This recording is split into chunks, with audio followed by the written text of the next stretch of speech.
Hello everyone, welcome to a new video. Today I'll be teaching you how to turn notification sounds on and off on your Galaxy A16, all versions. I don't know if you want to enable or disable the sound, so pay close attention to this video and all the options I'll be showing. First, go into the settings icon and scroll down to sound and vibration. Here, you go into notification sound, and if you want to turn off notification sounds, you have two options here. You can either turn the volume all the way down, or you can also select this tone, which is the silent notification tone. You can leave this option at maximum because this tone here doesn't have any sound. So by selecting this tone, you'll remove the notification sound.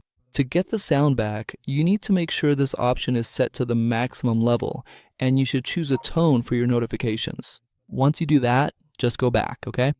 Let's go into volume. And here you should check, as I said, you should make sure that the notification sound is set to maximum, okay?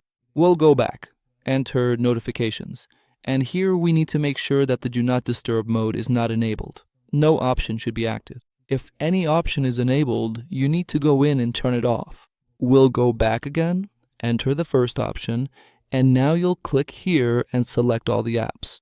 Now you'll look for the app you want to enable or disable notification sounds for, click on it, and to turn off the notification sound for that app, set it to silent. This way there will be no sound and no vibration. To get sound and vibration back, just enable it again. So that's it for today's video. I hope I was able to help. If I did, don't forget to leave a like, drop your comment below, and if possible, subscribe to the channel for more videos.